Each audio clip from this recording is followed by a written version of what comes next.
YouTube, today we're going to go over the Zacian Zamazenta team that I use for back-to-back battles. Let's get started and roll the episode.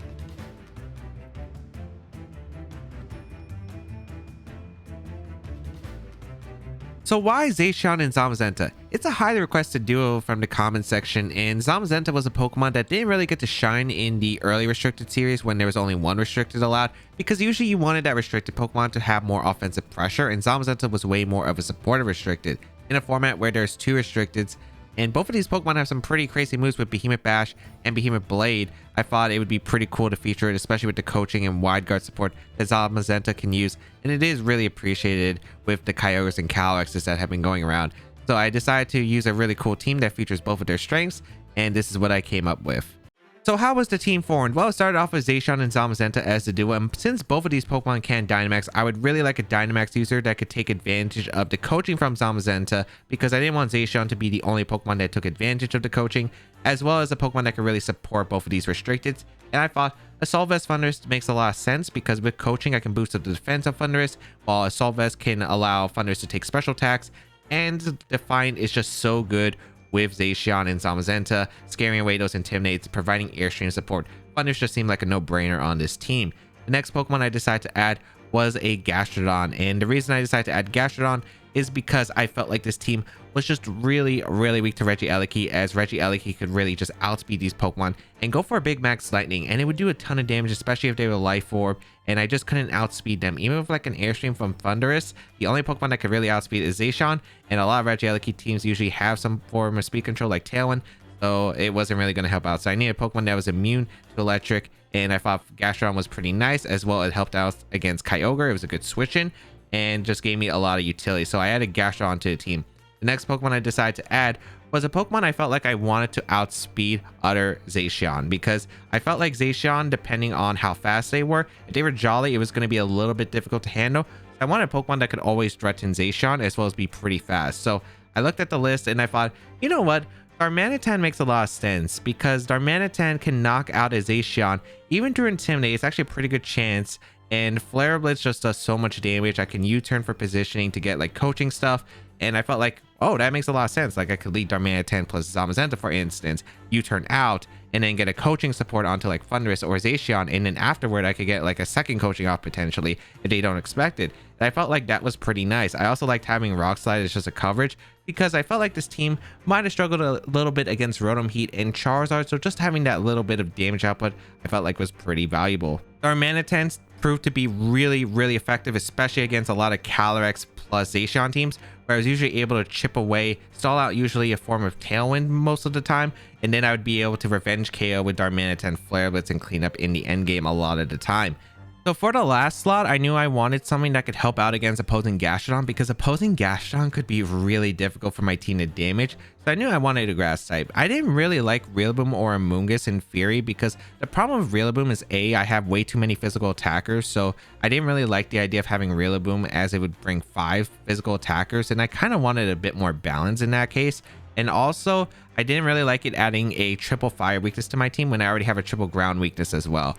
So the reason I didn't like Amoonguss is, even though Amoonguss could help me with the Trick Room possibilities, because the matchup against Trick Room isn't exactly the most solid, I felt like the problem with Amoonguss was it wasn't a ground switch in either. It added the same fire weakness, so I was having a little bit of issues, especially since I had 3 weak to ground, and I kind of wanted this last slot to also be a switch into ground. So I was looking at it, and the two options I considered were Appletun and the Alolan Exeggutor, because both of these have like a really solid typing where they're not weak to fire, they resist ground, and they can help out against Gastrodon, and they're decently slow, so they actually have maybe some potential to help out against the Trick Room matchup. So I decided finally on Appletun, just because of the Thick Fat ability, and I think the Thick Fat ability just sealed it for me, because it's a resist to fire type attacks, because the fact that it's neutral with Thick Fat as its ability to fire. So I felt like that was actually really nice, and I felt like that was the final thing I wanted on the team, and that was how the 6 was formed. Alright, let's go over the items, the movesets, and the EV spreads of the team. We had the Rusted Sword Zacian up first with the Behemoth Blade, Sacred Sword, Substitute, and Protect. Pretty standard Zacian. It is just a really strong Pokemon in this format. The only thing really to note is, why did I opt for the standard Sacred Sword substitute set when I already had fighting coverage in the Zamazenta, and why didn't I run Play Rough? So I felt like with the coaching boost, I'd rather just go for Behemoth Blade most of the time anyway. I felt like I wouldn't really click Play Rough too much, And I felt like having a +1 Sacred Sword to hit the Incineroars that might want to try to slow me down with the Intimidate and switch in, I felt like was just more valuable. So I felt like I'd rather just have Sacred Sword, and I'd rather have Substitute to prevent the Intimidates from like stealing my coaching boost that I really want to keep on the Zacian. And I felt like Sub is just a good move to help stall out some other stuff as well, like Dynamax against the Zamazenta Zacian leads, which I felt like is pretty nice in general. And of course, protect to preserve the Zacian. The EV spread's pretty simple. We have a max HP Zacian. Of course, I want it to be bulky, especially with the coaching, but I still want it to be fast and dish out a lot of damage. 76 attack adamant gives it a +1 attack stat, while the 172 in speed gives a 190 speed stat, which allows me to outspeed Cinderace. The speed stat is actually really important because it determines how much I want to invest my Zamazenta as well, as I do want my Zamazenta to outspeed my Zacian by 1 speed point, so I can get the coaching off before I can get an attack off with Zacian, so I get a +2 Zacian hit instead of just a +1. So that was really important to me. I didn't want to go too fast because I wanted Zamazenta to still have a decent amount of investment into like attack or into its bulk. I felt like I would need to find a sweet spot of like what's a threat that I can realistically justify having all this speed for, because I don't want to go like Adamant Max Zacian and then like Jolly Max Zamazenta, as I felt like the EVs could be like a little bit better utilized on the Zamazenta. But I felt like this Zacian was pretty fast. It outsped Cinderace, which I felt like was a decent threat to my team overall, as it could dish out a lot of damage. So I felt like outspeeding Cinderace was a pretty fair one, and that is why I decided to come up with the speed stat of hitting 190 to outspeed the Cinderaces, while allowing me to invest a little bit more into attack or into special defense for the Zamazenta. Next Pokemon we have is the Assault Vest Thundurus with Defiant for the ability with Wall Charge, Fly, Superpower, and Electro. Overall, Thundurus is a great support Pokemon for Zacian, the main Dynamax of this team. It pretty much accomplishes what you want, right? Airstream plus Defiant to scare off Intimidates, and Max Knuckle Airstream support for Zacian is absolutely incredible. I went with the Assault Vest item because of the fact that I wanted Thundurus to still be able to survive attacks, and with the coaching from Zamazenta and the Assault Vest on the Thundurus, it pretty much covered both spectrums right there, which I felt like was really cool. Wall Charge plus Fly and Superpower are pretty standard coverages, with Airstream, Max Electric, and of course the Max Knuckle for the boost to help out the Zacian and some other partners. And then the final move, I went for Electroweb over like what would you have as Foul Play, Crunch, or Lash Out as the standard last move on Assault Vest Thundurus to hit the Calyrex Shadow Riders. And I felt like since most Calyrexes anyway are going to be Focus Sash, and since this team didn't even really abuse Max Darkness anyway because it doesn't take advantage of the Max Darkness boost, I felt like there's no point of having that Darkness option. So I felt like it was better to have something that was more utilizing the Thundurus strong points. And I felt like since I'm airstreaming the Thundurus in almost every single game I bring it to anyway, this is the main Pokemon that I like to Dynamax with. The only other Pokemon I'd probably Dynamax with is Gastrodon on the team, unless I'm like really having to do Appletun or Darmanitan, which are super rare.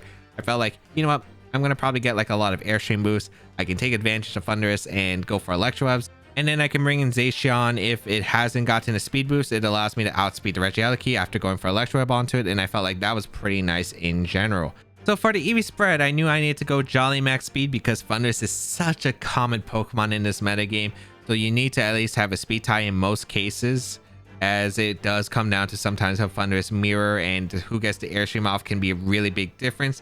Then I knew I needed to invest a lot of attack, as without Life Orb, you're really missing some knockouts. However, I didn't feel like I needed max attack, but I didn't want too little attack because I still want Thundurus to do a decent amount of damage. There's EV spreads with like 164 HP and 84 attack, and then there's the one I'm using right here with the 84 HP and 164 attack that seemed to be the most popular with the Assault Vest Thunduruses.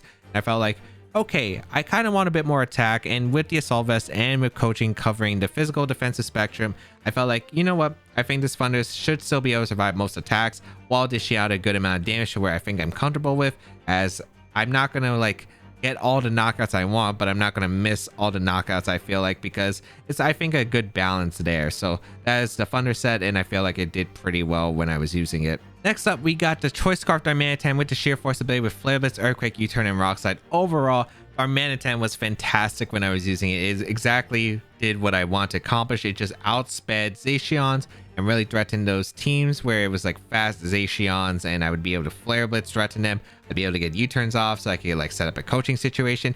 It just felt like really nice on the team, and it really did well in the late game. I was very impressed by late game Darmanitan. I was able to save it and then really just go in and clean up with Flare Blitz in the end. And yeah, that's what this Pokemon did. I really like the Choice Scarf, the Sheer Force to help out.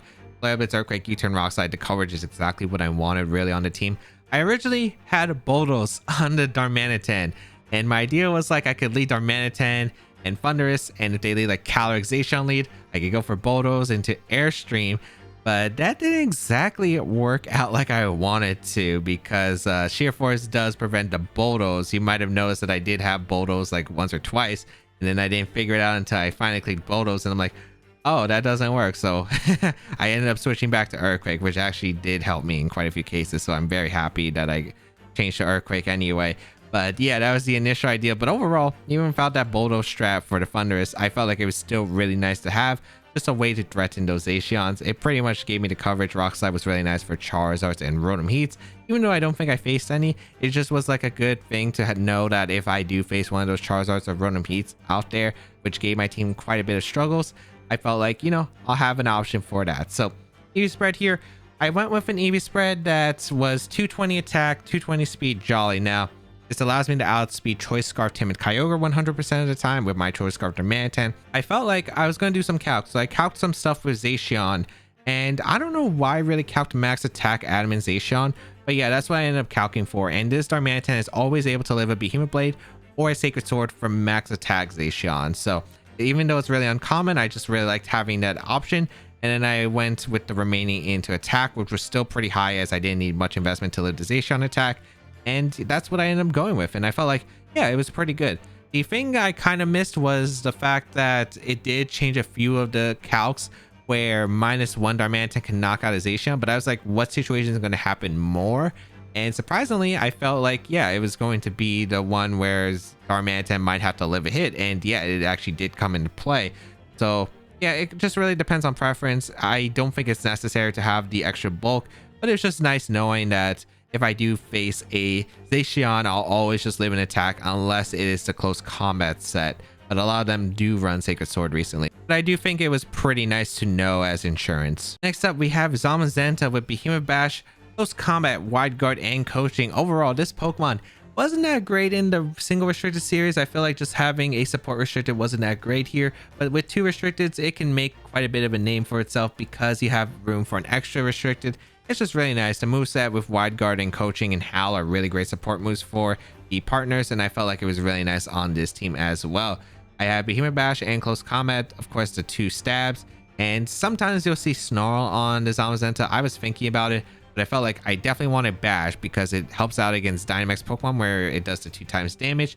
Close Combat I felt like was just really nice against Kyogres, against Incineroars, against Regielekis, and a few other things that I really want to hit with Close Combat. I felt like just having that Close Combat option was just really nice. Wide Guard and Coaching were definitely big moves that I really want to have on this team. Coaching, of course, one of the core compositions of the team, and then Wide Guard, of course, to help out against Kyogre and the Calyrexes, which I felt like were really important. So overall, I felt like I just had no room for Snarl, and this was like pretty much the ideal moveset. It is kind of a shame that I don't have Protect sometimes, as that kind of comes to play some cases, but overall it was still a really strong set. So for the EV spread, we have 204 speed Jolly Nature, and that allows me to outspeed my Zacian by 1 point and outspeed Jolly Cinderace by 2 points, and this was a really key benchmark for me. The 204 HP was so I can gain the maximum Grassy Terrain recovery that I could get possible on the Zamazenta. Then I decided, since I already have the defense boost from the ability, I don't need to invest much in defense because the Zamazenta is usually able to survive most moves anyway. And then I added into attack and special defense. Now, it's kind of conflicting because the special defense was actually really nice. A little bit of extra special defense allowed me to survive like Astral Barrages or like Origin Pulses by like a sliver amount, while the attack was like I would miss a few knockouts potentially in some cases. So it was pretty difficult, and I feel like it's just really tough. I think I would have to probably just say I lower the speeds of Zacian and Zamazenta, as Cinderace wasn't a thing that I really faced at all, but it was something that could have been a thing. But yeah, I do wish I had more attack, but I also like the special defense and the HP because it pretty much allowed me to get some clutch survivals. Just really complicated, as this Pokemon I think just wants all the stats. Really, it has a really good stats and everything, but you can't invest everything you want it to have. You can't invest it to have like really good bulk, really good speed, and really good offensive power. It's just a really difficult Pokemon to utilize. Next Pokemon we have is Gastrodon with the leftover Storm Drain for the ability with Earth Power, Ice Beam, Yawn, and Protect. Overall, this Gastrodon is very common recently in the Series 12 metagame. It's really good against Zacian and Kyogre, which of course is a very common duo that we see. The leftovers is just really nice, especially if you're facing a Rillaboom. You can grab some extra recovery with grassy terrain and heal quite a bit. I don't have a Rillaboom on this team, but it's still really nice in general. Storm Drain makes it immune to the water type attacks and can draw away like Max Geysers. Power up the Gastrodon, really good here. Earth Power, Ice Beam, Yawn, and Protect is a pretty standard one. And yeah, the Gastrodon was mainly to help out against Eliki and other Kyogres, as I felt like those were pretty important. And yeah, that's basically what I wanted to do.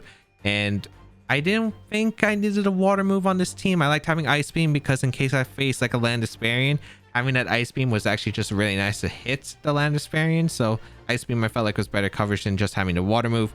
And I did want Yawn because it just really helps out. And of course Protect because there are grass moves running around. The Eevee spread, I actually don't know what this does. It was a spread that I took from another team. And yeah, I just saw this one running around. It was pretty offensive, which I kind of liked because I did want like the Earth Powers doing a lot of damage to like Regieleki, pick up the knockouts. And this one will always get to knock on Regieleki. I don't remember Max Quake actually does KO Regieleki, as that was a calc I was looking into. But yeah, this Gastrodon able to do quite a bit of damage while just surviving a lot of attacks. I would probably in the future add more defense into the Gastrodon, because there was one instance of a choice band Urshifu where I would have liked a bit more defense to survive the attack. However, I feel like it was still a really good set at the end of the day. I just didn't really bring Gastrodon, as I don't think I faced many Regieleki surprisingly, but it is a Pokemon that has to be considered, and Gastrodon was just really good for Regieleki as well as the Zacian Kyogre matchup, which is really appreciated on this team. The final Pokemon we have is the Citrus Berry Appletun with Thick Fat Ability with Giga Drain, Draco Meteor, Leech Seed, and Protect. Overall, I think Appletun was a Pokemon that was really good in Fury. I didn't really get to bring it that much though, because I just really didn't face that many Gastrodons out there. But when I did face a Gastrodon, it was able to come in, it was able to do the job, it was able to take attacks surprisingly well, and then like threaten the Gastrodon with Giga Drain, which was pretty important. And the Leech Seed was actually kind of annoying for opponents to deal with. And yeah, it just did what I needed to accomplish to do, which was specifically that Gastrodon matchup. There are definitely maybe some other picks that could be really nice and maybe more beneficial. However, I really like the idea of Appletun because of the type situations I mentioned earlier, although Amoonguss and Rillaboom might have better general roles. I really do like this Pokemon. It was surprising because it was able to take attacks really solidly here. The Eevee spread here is to maximize the grassy terrain recovery, which I felt like is really nice with a 180 HP, which also gives an even HP number for Citrus Berry against like Super Fang, Nature's Mana stuff if I do face those. I gave it 156 in defense with a plus nature because I wanted this Pokemon to survive like a Behemoth Blade from Zacian, and it pretty much does that with the bold nature, gives it +1 stat point. And then I guess the remaining was dumped into special defense, as it was just really nice to be able to switch into like Water Spout and take like absolutely 0 damage. It also helps with some Ice Beam calcs as well. But overall, Appletun not really doing too much. I think it wasn't really showcased at all during the video, but I think like outside I played a few other games and the Appletun was able to accomplish quite a bit. However, it is probably not the most core part of the team, but it accomplished everything I needed on the team to round it out. So how to use the team and what are the common leads with the team? Overall, this team focuses utilizing the coaching from Zamazenta. Zamazenta is a really good support Pokemon on this team. The coaching is really good for Zacian to help pick up some knockouts. Really helps to support Thundurus because it's able to boost Thundurus' attack while firing off air streams for a speed advantage. And of course, setting up for a late game Darmanitan is one of my favorite ways to play with the team, as I usually like to put Darmanitan in the back, and usually I would get a lot of heavy damage with Zacian, Thundurus, and Zamazenta, or Darmanitan in the late game could just really outspeed my opponent's Pokemon after their weakened and then pick up some knockouts from there. That's usually how I would like to play it. Otherwise, sometimes you'll have to play defensively against Regieleki and utilize your Gastrodon, because against Regieleki, this team doesn't exactly have the best matchup. So usually you want to bait the Regieleki, which will tend to Dynamax in a lot of cases, and utilize Gastrodon for that Eleki specifically to make sure you're not taking that much damage with the rest of your Pokemon. And then Appletun is a Pokemon that is brought only specifically against opposing Gastrodon generally, or matchups where I think it can like really heal up with the Leech Seeds and stall out a little bit, which is really nice as a wall and just a switch in general. But the team mainly utilizes just setting up, doing a lot of damage, and maintaining speed advantage with Thundurus while preparing for a late game sweep with whatever sweeper you want to have in the back. So the common leads I would say usually involve either a Zamazenta lead or a Darmanitan lead. Of course, Zamazenta, a key part of this team, set up a coaching because it outspeeds Zacian, and Thundurus can set up that coaching, and then Thundurus can go for airstreams, or Zacian could really just dish out a huge amount of damage with +2 Behemoth Blade. And then the other lead I really like is Darmanitan lead. With anything, the reason I really like Darmanitan lead is because U-turn does some pretty nice chip. Darmanitan really pressures opposing Zacian leads, which I think is fantastic because it's usually one of the best Pokemon that can really dish out damage to my team. So I really do like having Darmanitan lead, and then maybe like U-turning for chip, maybe setting up for coaching Zamazenta. Usually like I like leading Darmanitan plus Zamazenta because I could go for U-turn coaching, get a little bit chip, maybe break a sash on Calyx for instance, and then maybe get like some pressure off with Thundurus and Zacian with a +2 setup the next turn potentially. And I really do like those options. Otherwise, Thundurus is a fantastic lead, of course, because of the definability. It can really lead with any of Zamazenta, Darmanitan, and Zacian, as you can really just go for the airstreams right away. And with these Pokemon, they can really dish out a lot of damage. And then, of course, Zacian is just a really strong lead overall. I'd say my most common leads involve Zacian plus Zamazenta. I also really like Zacian plus Darmanitan. And I really do like Darmanitan plus Zamazenta. And sometimes I'll lead Darmanitan plus Thundurus as a really strong option as well. I don't tend to lead Gastrodon, as usually I'll use Gastrodon to switch into Regieleki most of the time, unless I really think I have to play passive. Maybe I'll lead Zamazenta plus Gastrodon in really niche situations. And then Appletun usually doesn't ever lead unless I think it has a really good matchup, which is extremely rare. But usually I'll keep Appletun in the back so I can figure out if they brought the Gastro and when I can position it to deal with that Gastrodon, which is really important for this team, as my Gastrodon matchup isn't exactly favorable. So Appletun, it needs to be preserved most of the time, so it's usually in the back. And that is the show. I hope you all enjoyed the team building process behind the Zacian and Zamazenta team. It was a really fun team to use on back-to-back battles. And of course, if you did enjoy it, please leave a like down below, leave a comment down below, and make sure you check out the other episodes with this team, because this team was actually really fun to play. And if you want to try it out yourself, there is a rental code on your screen that you could grab. It'll be available for 2 weeks before it expires, and a pay's been available in the description down below if you want to know the details of the team. But otherwise, make sure you check out the rest of my Series 12 content as well, as I feature a lot of cool teams, use a lot of new Pokemon, and have some fun. So make sure you check them out. But otherwise, thank you all for tuning in. Have a great day, people. And until we bow again, I'll catch y'all later.